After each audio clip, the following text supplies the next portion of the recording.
It's all part of the teaching. That includes the bus trip from hell. It includes discomforts, strange food that you're not used to.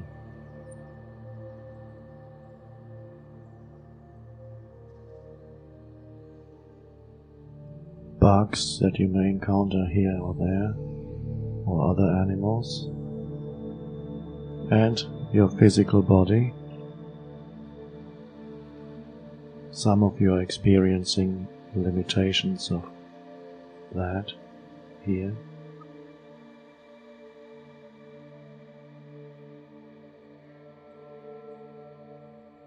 And whatever condition arises, inside or outside, it's part of your practice. One can live like that. At the moment I'm just saying make it part of your retreat here, where nothing is denied or resisted, including physical weakness, physical pain, or physical discomfort.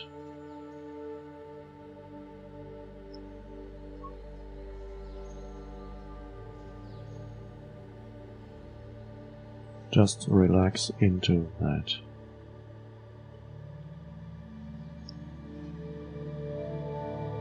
Only the condition of this moment.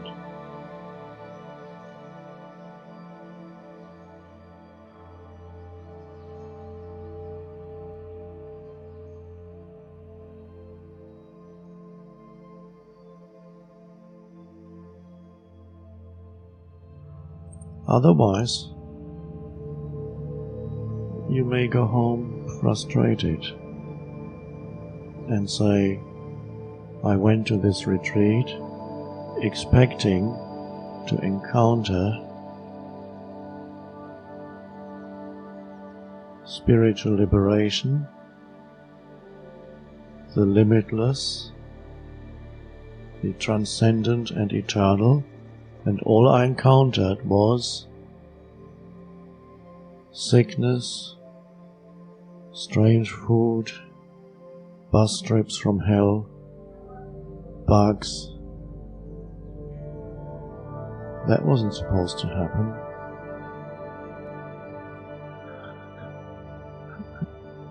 Of course, you also encountered other things, but it's easy for the mind to focus only on that.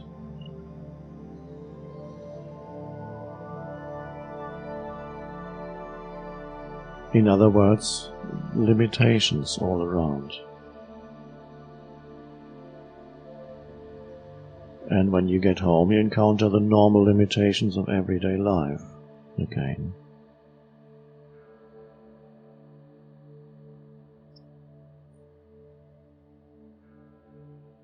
So here it'd be pointless to try and eliminate the limitations. We looked at it before. Use the limitations as the doorway. It's easy to forget. There's a little spider.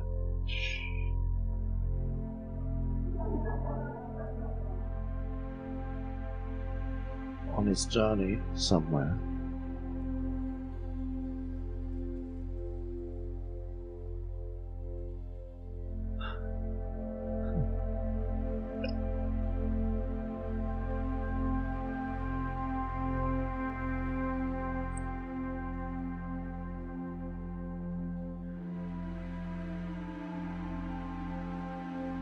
So every limitation becomes a doorway when you don't turn away from it, criticize it, blame it, judge it. Good, bad, usually bad.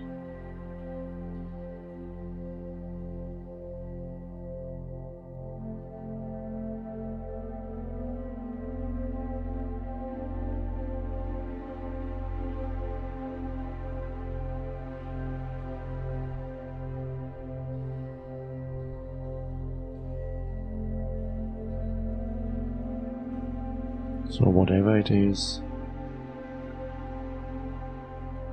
I put it like that in the book.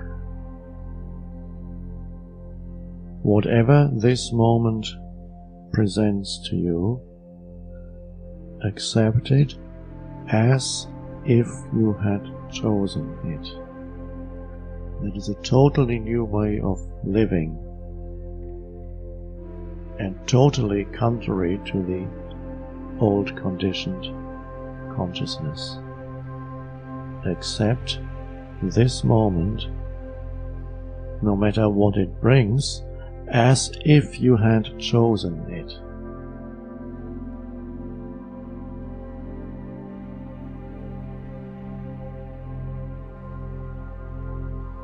I am not saying that you did choose it. Maybe you did. If I say you chose it, that would require belief on your part.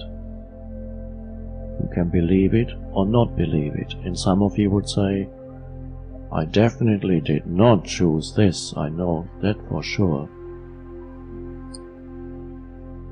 So although in some New Age teachings you hear, whenever you come to a person who has read these books and been to workshops, and you come and say, this is what's happening to me, or that's happening to me, they will ask, why did you manifest that? And then you already begin to feel a little bit guilty. Oh, yeah, I must have made some mistake somewhere. I manifested this. Not good enough yet. So I don't say you chose it.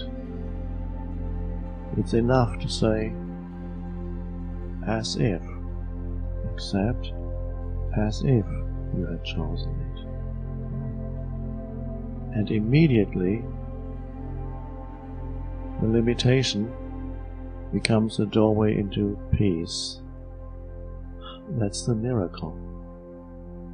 No matter what condition you surrender to, accept fully, that very condition takes you into deep peace.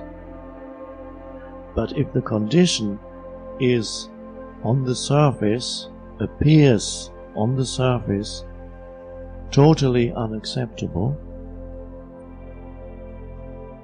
then the surrender would have to be correspondingly deep. The depth of surrender reflects the condition. So a little condition may be a discomfort in your stomach. In larger conditions you're confined to bed. Can't come to the talks anymore. You're missing out on the whole thing. And yet, here the surrender have to be a little deeper. And then you can encounter conditions that seem dreadful on the surface. Nobody could accept that. An illness that immobilizes you forever, perhaps, as far as what the doctors say. Death of loved ones all around you.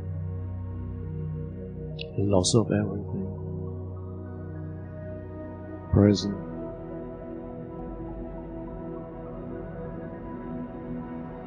And then the surrender, the yes to this moment, will be very deep. And so the peace that then comes, if you find that deep yes in the face of seemingly unacceptable conditions, and to some people the threshold of unacceptable isn't very high. They very quickly reach the unacceptable. Some of you may have a few times during this week reached the threshold of the unacceptable, and yet it wasn't that much, but the reaction was as if it were huge. Perhaps it was huge if you had used to an extremely comfortable existence. And this is why it has happened. Certain people who were faced with the unacceptable, even when they never have heard any spiritual teaching before, they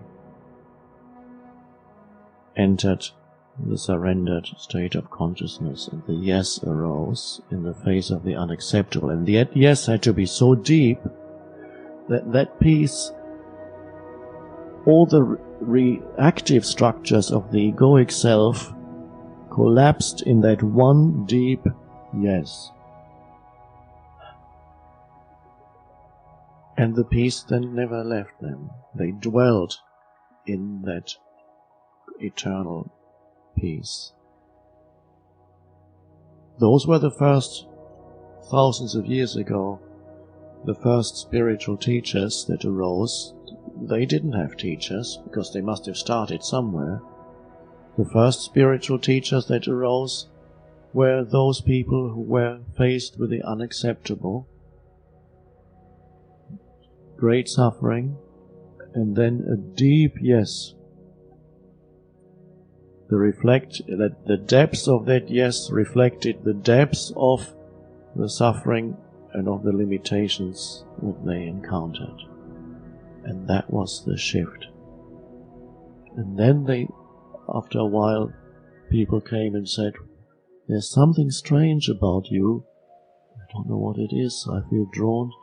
What is it that you have something that I don't have? I want that." And they said, "Well, I don't know." And then gradually some teaching started coming out of their mouths. A few pointers, gradually. And later on perhaps they had an insight into what had happened to them. And then the teaching says, you don't need to go to the depths of despair,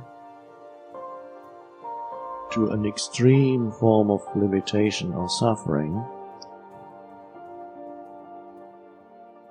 Surrender can happen as a voluntary yes. You don't have to be pushed into it by life, although eventually life would push you into it. Time. All that spiritual teachings do is they save time. By the grace of God. Otherwise it gets drawn out. It goes on and on. All the old patterns playing themselves out again and renewing themselves, including the pain body.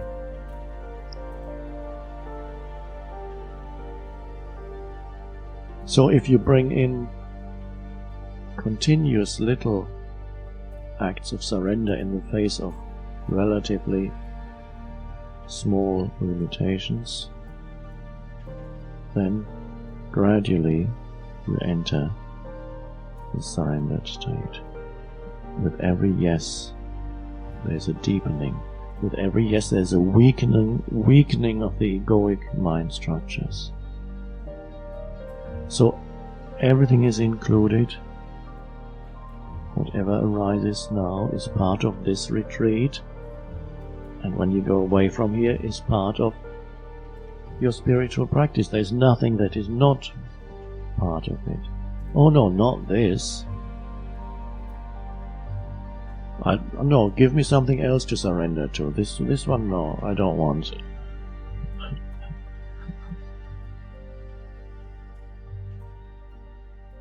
I need a more secure life situation so that I can start my surrender practice.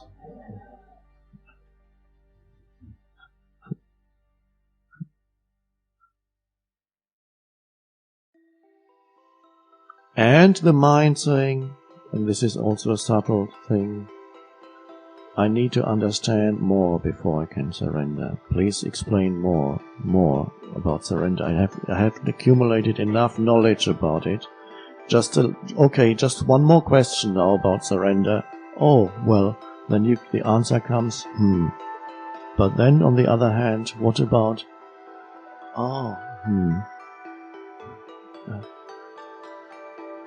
course, there's no end. Now surrender is the doorway into presence.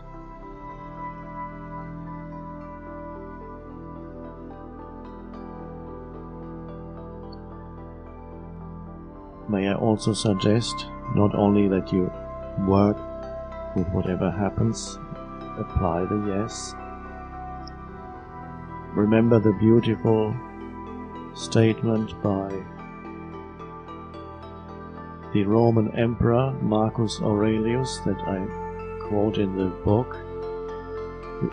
Marcus Aurelius was this very strange case of a wise man who had also worldly power. It's very rare that these two go together, extremely rare. So he said in his beautiful little book that is now called Meditations, written 2000 years ago, accept all that comes to you, woven in the pattern of your destiny, for what could more aptly fit your needs.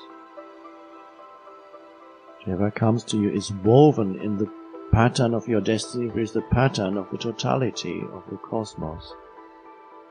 It appears as the form that this moment takes. What could be better? What could more aptly fit your needs than that which comes to you woven in this pattern of the totality, which appears as now?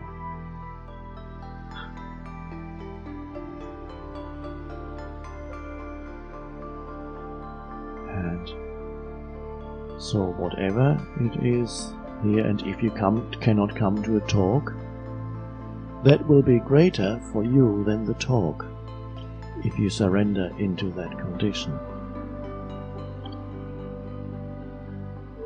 But then you can observe the complainer. I'm missing out.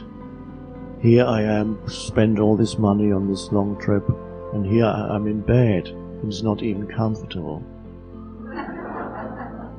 And the self-talk continues.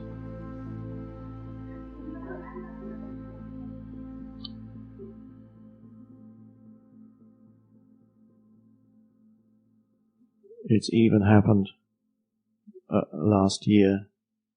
We had a retreat in Costa Rica, and one person who had come from the other side of the planet to come to this retreat, halfway between where he lives and where Costa Rica is, he got arrested, and they put him in prison for 2 months.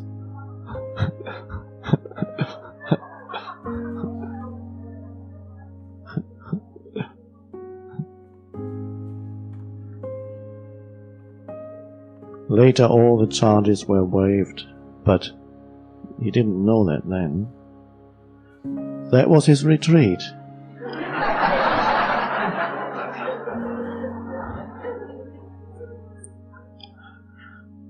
And it was better than the retreat in Costa Rica would have been. Far greater deepening happened. First, much more suffering than could ever have been generated even by the most uncomfortable retreat. And then, in the face of the suffering, surrender happened. And then he realized later, not immediately, that that was the best that could ever have happened to him.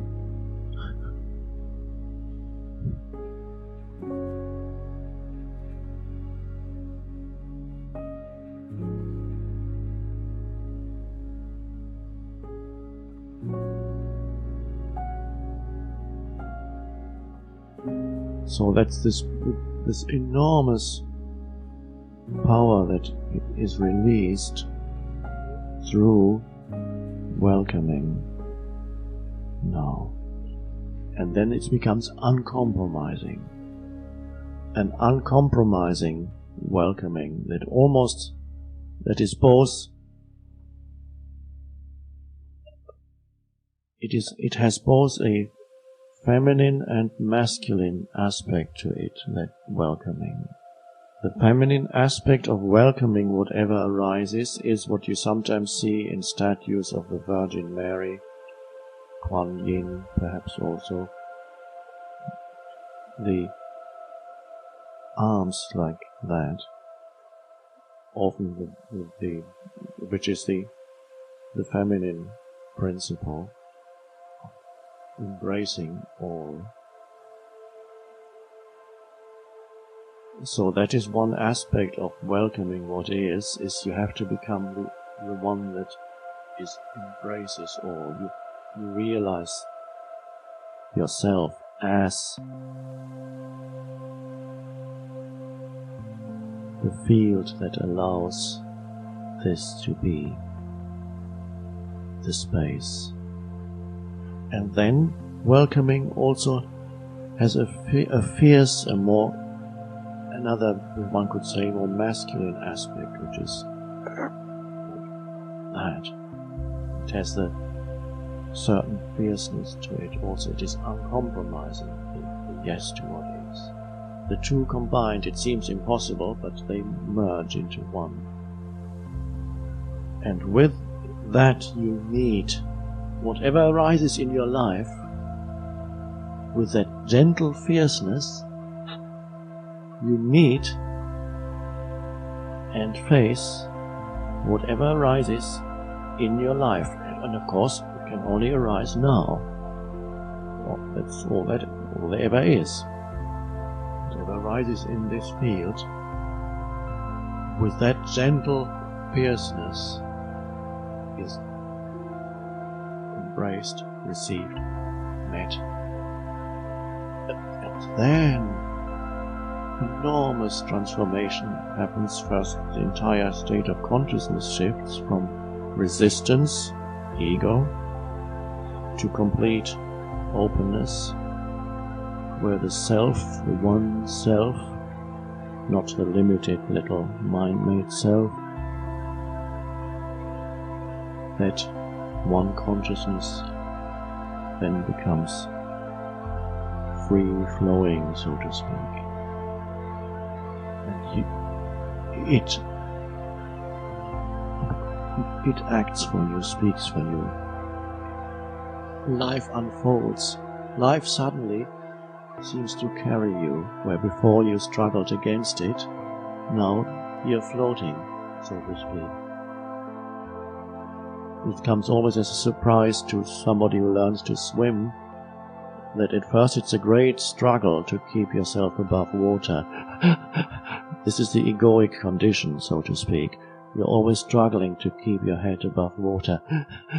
When is it ever going to end? Can't take any more. And then suddenly you realize that the water is actually quite friendly. It can carry you, and you can just breathe in, lie on your back, and you float. Just a few movements,